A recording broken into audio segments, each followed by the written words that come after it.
Halo teman-teman semua, selamat datang di video tutorial literasi informasi modul keempat. Pada modul ini, kita akan membahas tentang pentingnya etika dalam berinformasi, memahami plagiarisme, dan mempelajari cara menggunakan reference manager Mendeley untuk referensi yang rapi dan terstruktur. Siap untuk meningkatkan kemampuan literasi informasi kamu? Yuk ikuti video tutorial ini sampai akhir.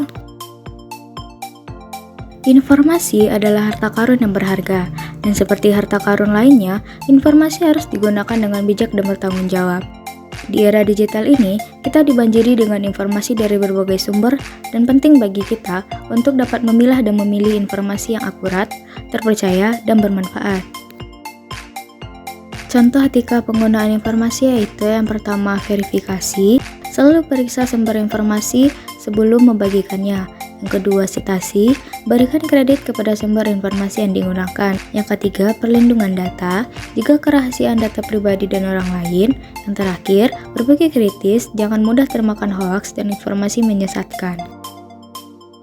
Plagiarisme merupakan pelanggaran etika yang serius dan dapat memiliki konsekuensi hukum.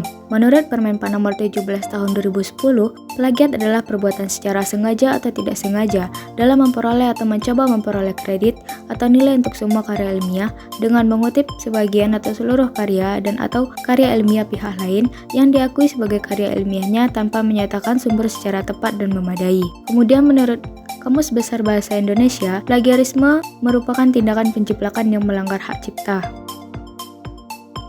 Di Undip sendiri terdapat peraturan tentang sanksi terhadap tindakan plagiarisme yang diatur dalam Peraturan Rektor Undip Nomor 15 Tahun 2017 tentang Peraturan Akademik Bidang Pendidikan Program Sarjana Universitas Diponegoro Pasal 57, sanksi terhadap pelanggaran akademik berat setinggi-tingginya pemecatan atau dikeluarkan atau dicabut status kemahasiswaannya secara permanen oleh pimpinan Undip. Sanksi untuk alumni yang terbukti melakukan pelanggaran akademik berat selama menempuh studi di Undip, pencabutan ijazah, transkrip, dan SKPI, kehilangan haknya untuk melanjutkan studi di Undip.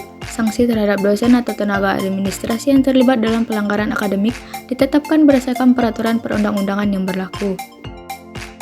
Cara yang dapat dilakukan untuk menghindari plagiarisme yaitu yang pertama, selalu menuliskan dan menyebutkan sumber informasi dengan jelas. Kedua, gunakan tanda kutip untuk kutipan langsung dan cantumkan referensi untuk kutipan tidak langsung. Ketiga, parafrase informasi.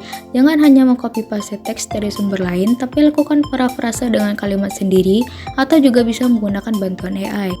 Yang terakhir, gunakan software anti-plagiarisme untuk membantu mendeteksi dan menghindari plagiarisme. Contohnya Turnitin, DupliChecker, Viper, dan aplikasi lainnya. Untuk memudahkan dalam mengolah referensi dan kutipan, kamu bisa menggunakan aplikasi Reference Manager. Contohnya Mendeley, Zotero, EndNote, dan lainnya. Dalam video kali ini, kita akan membahas mengenai Mendeley. Mendeley adalah salah satu aplikasi software yang dapat digunakan dalam pembuatan sitasi dan daftar pustaka. Dengan menggunakan Mendeley, penulis akan lebih mudah untuk mengambil sumber dan isi tulisan dari sumber pustaka baik secara manual maupun secara otomatis. Selanjutnya yaitu tutorial menggunakan Mendeley. Buat kalian yang belum punya Mendeley, kalian bisa mendownloadnya pada mendeley.com, install dan kemudian bikin akun. Ini adalah tampilan Mendeley yang sudah bisa kamu gunakan. Untuk menambah referensi, kamu bisa menggunakan dua cara, yaitu cara otomatis dan cara manual. Untuk cara otomatisnya, kamu bisa mengklik add yang ada di pojok kiri, kemudian memasukkan atau memilih file yang ingin kamu citasi. Nah, file yang kamu tambahkan akan muncul pada tampilan alur dokumen yang ada di bagian tengah. Tampilan dokumennya itu akan berurut sesuaikan dengan abjad. Untuk memudahkan kamu dalam mengelola citasi yang ingin kamu gunakan, jika lebih dari satu, kamu bisa create folder, kemudian tambahkan file seperti tadi, bisa 1, 2, 3, atau bahkan lebih file sekaligus yang akan langsung tersimpan pada folder ini. Selanjutnya yaitu cara menambahkan kutipan ke Microsoft Word. Pertama, pastikan kamu sudah menginstal Microsoft Word plugin dari Mendeley pada bagian reference. Tanda bahwa kamu sudah menginstalnya, terdapat pilihan Insert Citation berdasarkan Mendeley.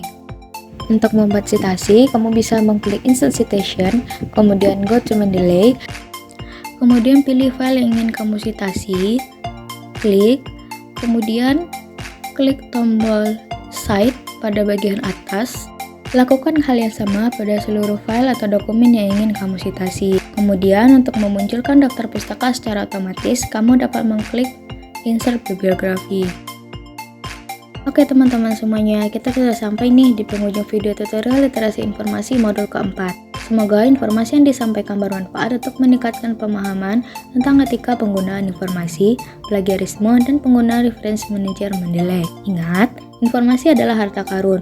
Gunakan informasi dengan bijak dan bertanggung jawab. Plagiarisme adalah dosa. Hindari plagiarisme dan hormati karya orang lain. Menilai adalah temanmu. Gunakan menilai untuk mengolah referensi dengan mudah. Terima kasih telah menonton video tutorial ini.